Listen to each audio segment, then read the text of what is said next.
प्रिय विद्यार्थियों नमस्कार। आपका हमारे इस गुरु सीकर कंप्यूटर सेंटर के यूट्यूब चैनल पे हार्दिक स्वागत है। जिन विद्यार्थियों ने अभी तक हमारे इस चैनल को सब्सक्राइब नहीं किया है वो तुरंत ही सब्सक्राइब कर दें और बेल आइकन पर क्लिक करें, जिससे आपको आगे आने वाले केमिस्ट्री के वीडियोज़ और कंप्यूटर के वीडियोज़ टाइम टू टाइम मिलते रहें। हम बात कर रहे थे हेलोजन डेरिवेटिव जो चैप्टर है उसके अंदर एल्किल हैलाइड्स के फॉर्मेशन की, और एल्किल हैलाइड्स के फॉर्मेशन के अंदर हमने एल्कोहल की रिएक्शन हेलोजन एसिड से करवा ली थी, और एल्कोहल की जो रिएक्शन है वो हमने करवा ली थी आपके थायोनिल क्लोराइड से, इसको डार्जन रिएक्शंस के नाम से जानते थे। और नेक्स्ट जो एल्कोहल के साथ रिएक्शन जो थर्ड है उसके अंदर लिखो bye the reaction of alcohol, by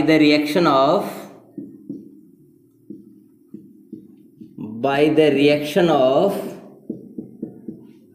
alcohol with phosphorus halide, alcohol के साथ एल्किल हैलाइड के फॉर्मेशन की जो तीसरी रिएक्शन है वो है एल्कोहल की रिएक्शन फॉस्फोरस हैलाइड के साथ। फॉस्फोरस के मुख्य रूप से दो हैलाइड होते हैं,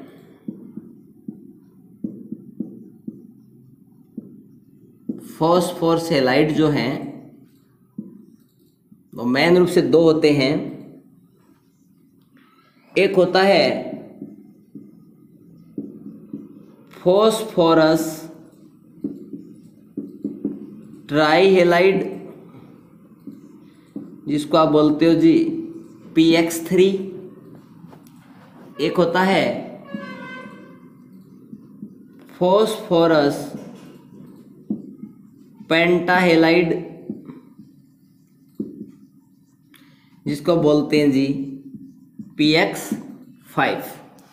तो यानी हमें ट्राई हैलाइड से रिएक्शंस भी करवानी है और पेंटाहेलाइड से रिएक्शन करवानी है। इसका सबसे बेस्ट एग्जाम्पल होता है PCl3, इसका सबसे बेस्ट एग्जाम्पल होता है PCl5, इसका नाम होता है फॉस्फोरस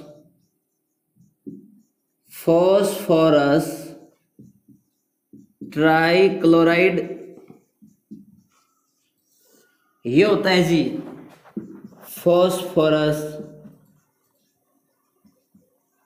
पेंटाक्लोराइड।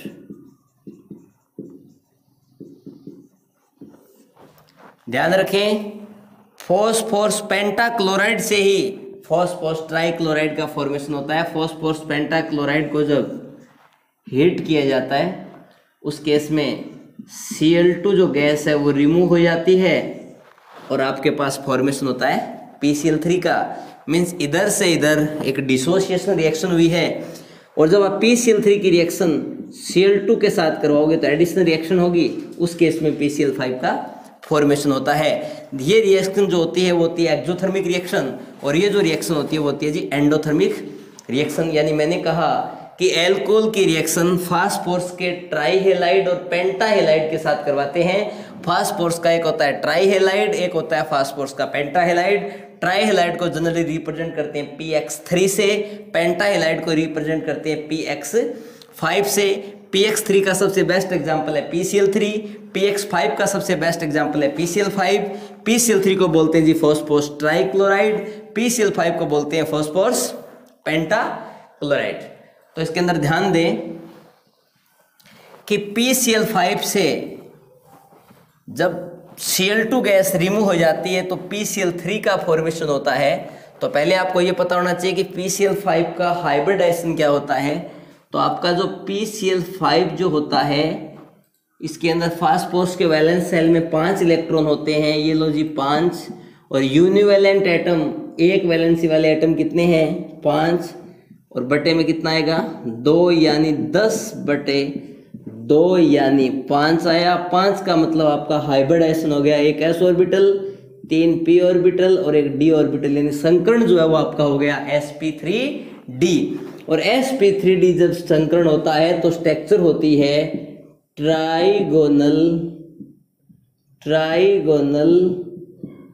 Bi pyramidal.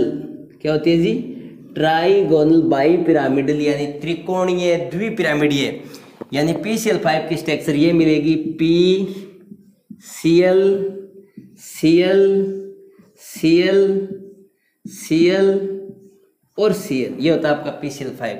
लेकिन एक बात का ध्यान रखें, बहुत कम लोग जानते हैं कि PCl5 को जब हीट किया जाता है तो हम कहते हैं कि Cl2 गैस निकल जाती है। तो हमें ये ध्यान रखना है कि ये दोनों Cl बाहर निकलेंगे या इनमें से कोई दो Cl बाहर निकलेगी या ये Cl बाहर निकलेगी। ये जब ध्यान देना हो तो ध्यान रखें, ये जो तीनों बंद होते हैं दिस बॉन्ड और दिस बॉन्ड, इन्हें बोलते हैं जी इक्वेटोरियल बॉन्ड। इक्वेटोरियल बॉन्ड या इन्हीं का नाम होता है विषुवतीय बंध या इन्हें बोलते हैं भूमध्यी बंध। इन्हीं का ही नाम होता है निरक्षीय बंध। और ये जो आपके बंध बच गए ये दोनों, इनको बोलते हैं एक्सियल बॉन्ड। क्या बोलते हैं जी? एक्सियल बॉन्ड या फिर इन्हें बोलते हैं जी अक्षीय बंध। तो ध्यान दें, आपका sp3d जो हाइब्रिडाइजेशन है वो पहले तो आपको ये देखना है कि आपका जो sp3d जो हाइब्रिडाइजेशन है वो दो हाइब्रिडाइजेशन से बना है। कौन कौन से? एक तो इसमें आता है sp2 और एक होता है इसमें dp। आप जानते हो कि sp2 जो हाइब्रिडाइजेशन होता है, जैसे आप एग्जांपल लें BF3 के अंदर बोरोन के वैलेंस शेल में 3 इलेक्ट्रॉन हैं, यूनिवेलेंट एटम 3 हैं, डिवाइडेड बाय 2 यानी 6/2 इज इक्वल टू 3 का मतलब हाइब्रिडाइजेशन हो गया। एक s ऑर्बिटल 2p sp2 संकरण हो गया। और sp2 संकरण की स्ट्रक्चर होती है त्रिकोणीय। कौन सी स्ट्रक्चर होती है जी? त्रिकोणीय। जैसे हमने इसकी स्ट्रक्चर बना दी BF3 की, क्या होगी? त्रिकोणीय। तो इसमें त्रिकोणीय भी देखो, ये रहा त्रिकोणीय, इसका मतलब इसमें sp2 ही है। और जो आपका sp एंड जो dp हाइब्रिडाइजेशन होता है, चाहे आपका sp संकरण हो चाहे आपका dp संकरण हो, उस केस के अंदर आपका जो स्ट्रक्चर जो होती है वो होती है लीनियर। क्या होती है जी? लीनियर। लीनियर का मतलब रेखीय, एकदम स्ट्रेट लाइन होती है। तो ये आपका sp2 है, तो इसकी स्ट्रक्चर तो होगी आपकी ट्राइगोनल प्लेनर और ये आपके हो गई लीनियर। जब ट्राइगोनल प्लेनर में लीनियर को डालते हैं तो ये स्ट्रक्चर बनती है, ये लो जी और ये लो, तो ये आपका बन गया ट्राइगोनल बाई पिरामिडल। तो मेरे कहने का मतलब sp2 और dp यानी ये जो दोनों बॉन्ड हैं वो dp हाइब्रिडाइजेशन से बने हैं और ये जो तीनों बॉन्ड हैं वो sp2 हाइब्रिडाइजेशन से बने हैं। तो आपको ये देखना है कि जब PCl5 को गर्म किया जाता है यानी हीट किया जाता है तो कौन से Cl हैं वो रिमूव होते हैं। तो ध्यान दें, तो आपके पास एक संकरण तो आया जी sp2 और एक आपका जो संकरण आया था वो आया था dp। तो आप ये देखें कि sp2 जो है उसमें प्रतिशत s लक्षण कितने हैं? Percentile s character. तो परसेंटाइल s करैक्टर की बात करें तो sp2 में परसेंटाइल s करैक्टर होते हैं जी 33.33% और dp जो आपका होता है उसमें परसेंट s करैक्टर होते हैं। परसेंट s करैक्टर जो हैं वो होते हैं 0%। Means percent s character increase, percent s character increase, so atomic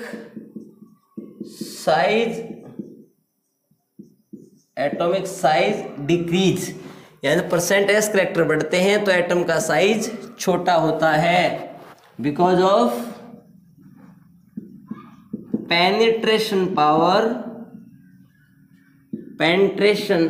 power increase. मैंने ये कहा कि जैसे जैसे प्रतिशत s लक्षण बढ़ेंगे वैसे वैसे परमाणु का आकार छोटा होगा, क्योंकि पेनिट्रेशन पावर बढ़ जाती है। पेनिट्रेशन पावर बढ़ने का मतलब होता है भेदन क्षमता, क्योंकि s जो ऑर्बिटल होता है वो नाभिक के नजदीक होता है। नाभिक के नजदीक होता है तो बाह्यतम कोश और नाभिक के बीच की दूरी कम होती है, और बीच की दूरी कम होती है इसका मतलब बंध की लंबाई क्या हो जाती है, कम हो जाती है। बंध की लंबाई कम होगी इसका मतलब ये बंध तो होते हैं छोटे और ये बंद होते हैं बड़े। मीन्स PCl5 जो आपका था, इसकी स्ट्रक्चर ये थी Cl, ये आपका Cl, ये लो जी आपका Cl, ये Cl और ये Cl। तो PCl5 को जब गर्म किया जाता है तो ये दो Cl बॉन्ड टूटते हैं, यानी अक्षीय बंध टूटते हैं। तो ये आपकी बात थी PCl5 की। तो PCl5 में से जब दो अक्षीय बंध टूट जाते हैं तो Cl2 दो क्लोरीन रिमूव हो जाते हैं, जिससे आपके पास PCl3 का निर्माण होता है। तो अब जो इस रिएक्शन है, by the reaction of alcohol with phosphorus halide, यानी एल्कोहल के साथ फॉस्फोरस हैलाइड की अभिक्रिया, इसके अंदर लिखो फॉस्फोरस पेंटाक्लोराइड, फॉस्फोरस पेंटाक्लोराइड, इसके ब्रैकेट में लिख सकते हो PCl5 and phosphorus trichloride, phosphorus pentachloride and phosphorus trichloride form alkyl chloride,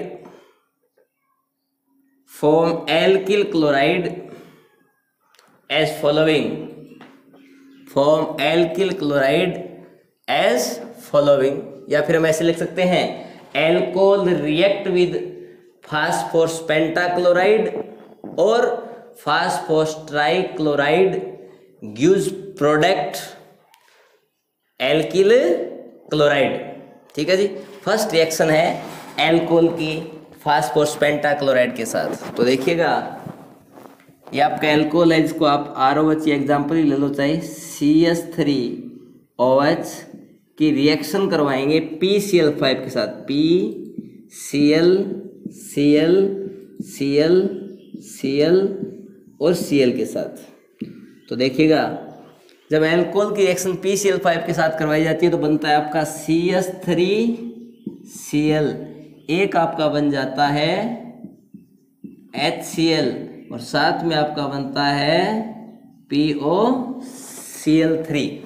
तो देखिएगा ये जो रिएक्शन है इसकी मैकेनिज्म क्या है, तो एक साइड आप इस रिएक्शन को समझने के लिए हम इसकी बात करेंगे रिएक्शन मैकेनिज्म की।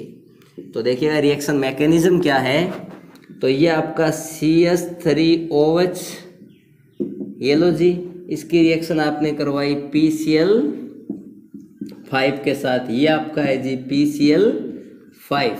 तो फास्फोरस और क्लोरीन के अंदर देखिएगा, इधर हम बात करें नाइट्रोजन फास्फोरस, इधर ऑक्सीजन सल्फर, इधर आपका फ्लोरीन क्लोरीन, यहाँ होता है बोरोन एल्यूमिनियम, यहाँ होता है कार्बन सिलिकॉन। यानी इधर से इधर जब माइग्रेट करते हैं तो विद्युत ऋणता यानी इलेक्ट्रोनेगेटिविटी इंक्रीज होती है। मीन्स क्लोरीन की इलेक्ट्रोनेगेटिविटी फास्फोरस से ज़्यादा होती है।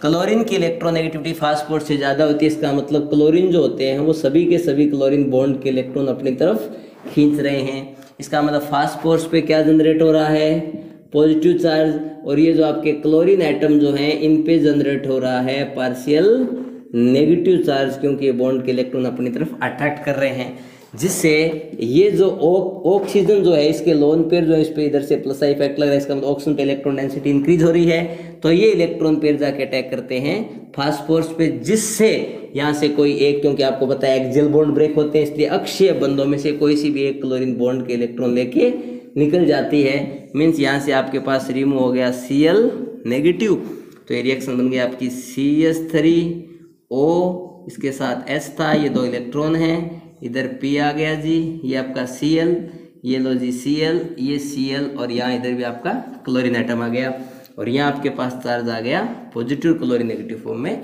रिमूव हो गया।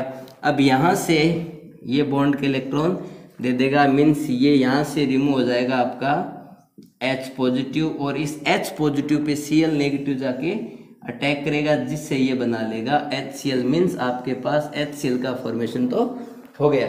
ठीक है जी, अब इस HCl का फॉर्मेशन होने के बाद आप ये देखेंगे कि आपके पास ये बच गया CH3O और इधर P Cl और ये Cl और ये लो जी Cl, और इस पे वो वापस इलेक्ट्रॉन दे दे, इसका मतलब यहाँ इलेक्ट्रॉन हो गए। अब आप देखेंगे कि वैसे अभी फास्फोरस से इलेक्ट्रॉन क्या कर रहे हैं, खींच रहे हैं, मीन्स इनकी इलेक्ट्रॉन एक्टिविटी ज़्यादा है, इसलिए फास्फोरस ऑक्सीजन से बॉन्ड के इलेक्ट्रॉन लेगा, इधर से इसके ऊपर प्लस इफेक्ट लग ही रहा है, तो ये अपने बॉन्ड के इलेक्ट्रॉन याद देगा, तो एक जो एक्सियल बॉन्ड और है वो एक और ब्रेक हो जाएगा और Cl बाहर निकल जाएगा। तो आप पास ये बचा CH3O डबल बॉन्ड P, ये लो जी Cl, इस पे आ गया पॉजिटिव चार्ज, और यहाँ से आपके पास रिमूव हुआ था Cl, इलेक्ट्रॉन लेके रिमूव हुआ था, मीन्स ये हो गया Cl नेगेटिव। अब ऑक्सीजन फिर कार्बन साइड से इस बॉन्ड के अंदर पोलैरिटी क्या हो गई, बढ़ गई। ये जो आपका बॉन्ड है इसमें पोलैरिटी यानी ध्रुवता बढ़ गई, पोलैरिटी इंक्रीज हो गई, इसका मतलब बॉन्ड ब्रेकिंग की प्रोसेस है वो इजी हो गई। तो ये बॉन्ड जो होता है, इस बॉन्ड के इलेक्ट्रॉन इधर दे दिए जाते हैं, तो यहाँ बन जाता है कार्ब केटाइन CH3 पॉजिटिव, इसका मतलब ये Cl नेगेटिव आके इस पे अटैक करेगा, और यहाँ पे अपने पास प्रोडक्ट मिल गया CH3Cl, और ये बॉन्ड के इलेक्ट्रॉन इधर दे दिए थे, तो ये आपका बन गया P double bond O Cl और Cl, मीन्स इसको क्या बोलते हैं P और Cl। तो आपके पास तीन प्रोडक्ट मिल गए, एक आपका मिल गया हाइड्रोक्लोरिक एसिड, एक आपके पास मिल गया POCl3, ये दोनों बाई प्रोडक्ट हैं, और मेन जो प्रोडक्ट है वो आपके पास मिल गया CH3Cl। ये इस रिएक्शन की मैकेनिज्म है। तो आप इस रिएक्शंस को यदि ट्रिक से याद रखना चाहो, मैकेनिज्म प्रोसेस आपको याद हो तो ठीक है, यदि आपको मैकेनिज्म याद नहीं हो तो आप डायरेक्ट यदि इस रिएक्शंस को याद रखना चाहो तो आप क्या कर सकते हो, देखियो इसी रिएक्शंस को आप इस तरीके से लिखें कि CH3OH, इधर आप लिख दें P, फिर यहाँ लिख दें Cl, यहाँ लिख दें Cl, और ये लो जी Cl, ये Cl और ये आपका Cl, इनकी रिएक्शन हुई है, तो इधर से ये निकल जाएगा HCl, ये निकल गया CH3Cl, बीच में बन गया POCl3। तो आप इसे डायरेक्ट याद रख सकते हैं, CH3Cl प्लस आपका POCl3 और प्लस में आपका बन गया HCl। तो ये आपकी रिएक्शंस है फास्फोरस के पेंटाक्लोराइड के साथ। इसी का एक पार्ट है फास्फोरस ट्राइक्लोराइड। जब आप फास्फोरस ट्राइक्लोराइड के साथ रिएक्शन करवाते हैं तो आपके पास प्रोडक्ट क्या बनता है, तो देखिएगा इसी का सेकंड पार्ट था फास्फोरस से, आपने लिखा CH3OH, इसकी रिएक्शन करवाओ आप PCl3 के साथ, PCl और Cl, इसको बोलते हैं फास्फोरस ट्राइक्लोराइड। फास्फोरस ट्राइक्लोराइड के साथ जब रिएक्शन होती है उस केस में एल्कोहल की हमें रिक्वायरमेंट होती है 3 मॉलिक्यूल्स की, तो तीनों CH3 हैं वो तीनों Cl के साथ बना लेते हैं 3 CH3Cl, इसका मतलब लार्ज अमाउंट में एल्किल हेलाइड है, यानी एल्किल क्लोराइड जो आपका है उनका फॉर्मेशन होता है। और साथ में इधर आपके पास कितने OH बच गए, OH भी 3 बच गए, P एक है ही, तो ये आपका बच गया POH, OH और OH में हम कह सकते हैं H3PO3 को बोलते हैं जी। एक देखो फास्फोरस होता है उसका ऑक्सीडेशन नंबर +5 होता है, यहाँ फास्फोरस का ऑक्सीडेशन नंबर +3 है, तो यहाँ देखिएगा +5 है, इधर +3 है, तो इधर आप बोलते हो फॉस्फोरिक एसिड, तो वो क्या हो जाएगा फॉस्फोरस एसिड, तो ये आपका हो गया फॉस्फोरस एसिड। तो इसी प्रकार से आप पास यहाँ आपका फॉस्फोरस एसिड का फॉर्मेशन हो गया, ठीक है जी। तो ये आपकी है फास्फोरस के ट्राइक्लोराइड के साथ रिएक्शन। इसी रिएक्शंस की यदि आप मैकेनिज्म पढ़ो तो ये हो जाएगी CH3OH, तो इसके अंदर आप मैकेनिज्म भी पढ़ सकते हो।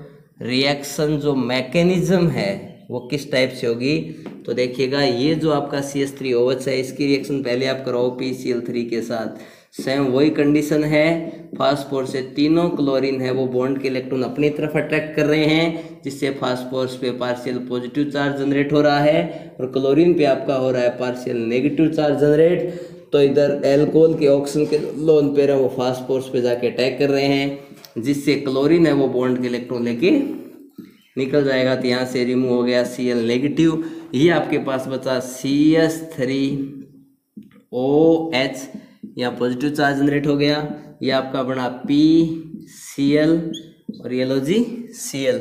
NCH3OH आपके पास बन गया, Cl नेगेटिव निकल गया। अब यहाँ ध्यान दीजिए CH3 का प्लस आई इफेक्ट लगता है, इसलिए Cl नेगेटिव CH3 पे अटैक कर लेगा, ये बॉन्ड के इलेक्ट्रॉन इधर दे देगा। मीन्स ये क्या बन गया आपका, एक तो बन गया CH3Cl और ये आपका बन गया POH Cl और Cl।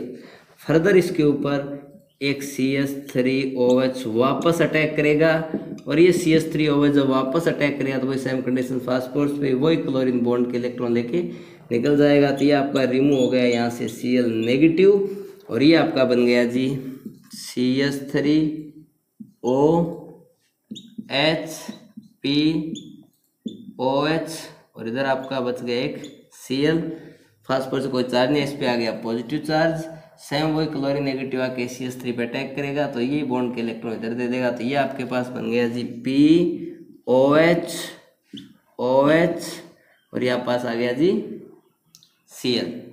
ठीक है, फर्दर एक CH3OH फिर से रिएक्शन करेगा तो CH3OH फिर से रिएक्शन करेगा, वही सेम कंडीशन, ये जाके इस पे अटैक करेगा, यहाँ से जी आपका क्लोरीन रिमूव हो जाएगा। तो ये आपका बच गया CH3OH, ये लोन पेयर हैं, ये P और ये इधर आपका OH, ये लो जी OH और यहाँ से रिमूव हुआ था Cl नेगेटिव, यहाँ पे चार्ज आ गया जी पॉजिटिव, वही सेम कंडीशन, ये आके इस पे अटैक करेगा तो ये फिर वापस निकल जाएगा। मीन्स ये आपका बन गया CH3Cl और ये आपके पास साथ में बन गया P के साथ OH OH और जी OH, यानी क्या बोलते हैं H3PO3 भी हम इसको लिख सकते हैं H3PO3। तो देखिएगा आपके पास क्या क्या प्रोडक्ट मिले, तो ध्यान से देखें। तो आपके पास इस रिएक्शन में पहला मेथिल क्लोराइड ये मिला, दूसरा जो आपका मेथिल क्लोराइड है वो ये मिला और एक मेथिल क्लोराइड आपका है जो एक ये रहा। दूसरा मेथिल क्लोराइड आपने कहाँ पे बनाया था, सेकंड ये इस पे अटैक किया था तो एक यहाँ पे भी बना था ना CH3Cl, दूसरा मेथिल क्लोराइड। और तीसरा जो आपका मेथिल क्लोराइड था इसका फॉर्मेशन यहाँ हुआ था। इसमें आप पास इस रिएक्शन में देखो डायरेक्ट बताए थे आपको 3 मेथिल क्लोराइड का फॉर्मेशन होता है, साथ में बनता है H3PO3, तो ये भी बन गया H3PO3। ये आपकी इस रिएक्शंस की मैकेनिज्म है। मीन्स आप फास्फोरस के पेंटाहेलाइड और फास्फोरस के ट्राईहेलाइड यानी PCl5 और PCl3 से मेथिल क्लोराइड किसी भी टाइप के एल्किल हेलाइड का फॉर्मेशन कर सकते हो। तो ये आपकी हो गई फास्फोरस के पेंटाक्लोराइड और फास्फोरस के ट्राईक्लोराइड की रिएक्शन किसके साथ करवाई जी आपने, एल्कोहल के साथ। लेकिन इसी से हमें आपको यदि एल्किल ब्रोमाइड और एल्किल आयोडाइड का फॉर्मेशन करना हो तो उस केस में क्या करेंगे, तो इसके लिए लिखो to obtain alkyl bromide, to obtain alkyl bromide, to obtain alkyl bromide and alkyl iodide, to obtain alkyl bromide and alkyl iodide, alkyl iodide, PBr3 and PI3, PBr3 and PI3 are used which are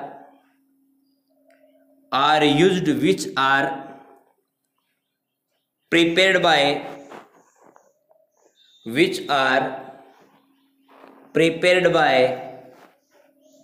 the reaction of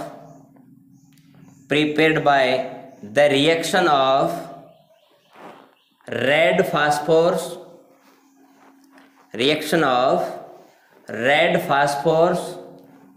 with bromine, and iodine respectively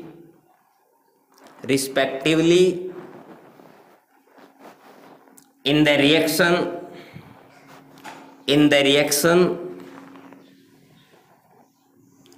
reaction flask itself। यानी मैंने ये कहा कि आपने अभी कोई भी आपका एल्कोहल हो, किसी भी टाइप का एल्कोहल हो, एल्किल ग्रुप का आप R लिख दो। ROH की रिएक्शन जब आपने करवाई थी PCl5 के साथ, तो ये रिएक्शन थी आपकी PCl5 5 के साथ आप पास ये HCl बन गया था, ये RCl बन गया था, और ये आपके पास साथ में क्या बन गया, POCl3 मीन्स आपने ये बना लिया हीट, तो ये बना आपके पास RCl और साथ में आप पास बच गया POCl3 और एक आपके पास बन गया यहाँ HCl। इसी टाइप से आपने भी रिएक्शन कराई थी ROH की रिएक्शन डायरेक्ट आपने किससे करवाई थी, PCl3 से करवाई थी, मीन्स PCl Cl और ये लो जी Cl। ठीक है, तो आप इसके अंदर इसको किस तरीके से रिप्रेजेंट कर सकते हैं, तो इस रिएक्शंस के अंदर आपके पास प्रोडक्ट जो है वो दो टाइप के बनते हैं, यानी इनको आप तीन जब लोगे तो तीनों Cl के साथ रिएक्शन 3 RCl बना देंगे, और P तीनों OH के साथ जब रिएक्शन करेगा तो देखो आप पास इसी रिएक्शंस में क्या बना, 3 तो बन गए थे RCl और एक आप पास बन गया था P के साथ। देखो OH इधर 3 लगे हुए, 3 है मीन्स P के साथ OH और OH आप डायरेक्ट इनको ऐसे भी याद रख सकते हो, मीन्स मैं इसको भी बोला था H3PO3। लेकिन इस रिएक्शंस में तो एल्किल क्लोराइड का फॉर्मेशन हुआ था, चाहे वो मेथिल क्लोराइड हो, चाहे एथिल क्लोराइड हो, चाहे आइसोप्रोपिल क्लोराइड हो, चाहे आपका ब्यूटिल क्लोराइड हो, चाहे आपका पेंटिल क्लोराइड हो, चाहे आपका आइसोपेंटिल क्लोराइड हो, सेकेंडरी पेंटिल क्लोराइड हो, नियोपेंटिल क्लोराइड हो, किसी भी टाइप का क्लोराइड हो, लेकिन आपको चाहिए एल्किल ब्रोमाइड और एल्किल आयोडाइड, तो उसके लिए आपको एल्कोहल की रिएक्शन है वो रेड फास्फोरस के साथ करवानी होगी। तो देखिएगा आप एल्कोहल की रिएक्शन करवाओ, ये आपका एल्कोहल है, इसकी रिएक्शंस आपको करवानी है जी रेड फास्फोरस, ये लो जी आपका रेड फास्फोरस के साथ हम X2 लेते हैं, क्या लेते हैं जी, रेड फास्फोरस लेते हैं और साथ में क्या लेते हैं जी X2। तो ध्यान रखें यहाँ X2 किस बात को इंडिकेट करते हैं, या तो यहाँ X2 होगा जी Br2 या फिर यहाँ X2 होगा जी I2। इनकी प्रेजेंस में जब रिएक्शंस करवाते हैं तो या तो आपके पास बनता है RBr या फिर आपके पास बनता है RI। अब हम इस रिएक्शंस की यदि मैकेनिज्म की बात करें तो देखिएगा पहले क्या होता है, आपका जो रेड फास्फोरस होता है, ये आपका रेड फास्फोरस है, ये रेड फास्फोरस Br2 से जब रिएक्शंस करता है, किसे करता है जी, Br2 से रिएक्शंस करता है, मीन्स इसने रिएक्शन कर ली जैसे 3Br2 से, तो आपके पास यहाँ प्रोडक्ट जो बनेगा वो फास्फोरस को हम क्या कर लें, अमाउंट बढ़ा लें, इसको मैं 5Br2 कर लूँ, एक बार 5 या 3 कर दूँ, 3Br2, तो इसको मैं क्या करूँ 2 ले लूँ, तो यहाँ पास बन जाएगा 2PBr3। देखिएगा Br 3 2 6 है, मीन्स ये भी 3 2 4, फास्फोरस 2 है, इधर फास्फोरस 2 है, ठीक है। और रेड फास्फोरस की रिएक्शन आप दूसरे टाइप से भी करवा सकते हो, इसकी रिएक्शन आप करा सकते हो 5Br2 से, तो ये प्रोडक्ट मिल जाएगा 2Br5। इसी टाइप से आप यहाँ आयोडीन यूज में लेंगे, 3Br2 से 3I2 या 5I2 यूज में लेंगे तो आप पास बन जाएगा PI3 और PI5। तो इस टाइप से आप ये बना लेंगे और फिर रिएक्शंस की जो मैकेनिज्म है वो सेम उसी टाइप से हो जाएगी जो PCl3 की थी, तो सेम वही कंडीशन हम बना सकते हैं। हम लिख सकते हैं एल्कोहल की रिएक्शन आप करवा दें PBr3 से Br, और ये आपका आ गया Br और ये आपका आ गया जी Br, तो वही आपको 3 लेने हैं, तो ये आपका एक साइड तो बन जाएगा, ये तीनों के तो साथ आ जाएंगे, ये R के साथ Br 3 है, R 3 है, OH 3 है, तो ये आपका बन गया R Br और साथ में आपका वही सेम कंडीशन H3PO3। और जब आप इस Br एटम जो आपने जहाँ Br लिखा है उस जगह आप यदि काम में लो आयोडीन और आयोडीन, उस केस में RBr की जगह फॉर्मेशन हो जाएगा RI का। तो ये रिएक्शंस है एल्किल हैलाइड्स की फास्फोरस के हैलाइडों से फॉर्मेशन की। तो आप ध्यान रखें कि ये एल्कोहल की रिएक्शंस थी। अब आपकी फर्स्ट हमने पढ़ा था फ्रॉम एल्किन्स, सेकंड आपने पढ़ा था फ्रॉम एल्किन्स, थर्ड आपने पढ़ा था फ्रॉम एल्कोहल्स, और फ्रॉम एल्कोहल्स में जो आपका फर्स्ट जो था वो था हेलोजन एसिड से, सेकंड जो था आपकी रिएक्शन वो थी एल्कोहल की रिएक्शन करवाई थी आपने थायोलिक क्लोराइड मीन्स डार्जन रिएक्शन, और थर्ड जो आपने रिएक्शन करवाई है फास्फोरस के ट्राई क्लोराइड या ट्राई अपन बोल सकते हैं ब्रोमाइड या फिर बोल सकते हैं ट्राई आयोडाइड या फास्फोरस के ट्राई आपके कोई से भी डेरिवेटिव यूज में ले सकते हो, क्लोराइड ले सकते हो, आप ब्रोमाइड यूज ले सकते हो, आयोडाइड यूज ले सकते हो। इसके बाद जो हम नेक्स्ट रिएक्शन पढ़ेंगे 4 नंबर जो रिएक्शन, पहली रिएक्शन एल्केन से थी, दूसरी एल्किन से थी, तीसरी आपकी किससे करवाई आपने एल्कोहल से। एल्कोहल के अंदर भी आपने 3 रिएक्शन करवा ली, एक तो आपने हेलोजन एसिड से करवा ली, दूसरी थायोलिन क्लोराइड से करवा ली डार्जन रिएक्शन, और उसके बाद आपने रिएक्शन कराई फास्फोरस के हेलाइड के साथ। नेक्स्ट जो रिएक्शन आएगी वो आपकी आएगी हेलोजन एक्सचेंज मेथड, उस रिएक्शन को बोलेंगे फिंकलस्टाइन रिएक्शन। वो रिएक्शन अपन नेक्स्ट वीडियो के अंदर पढ़ेंगे। तब तक के लिए बाय बाय।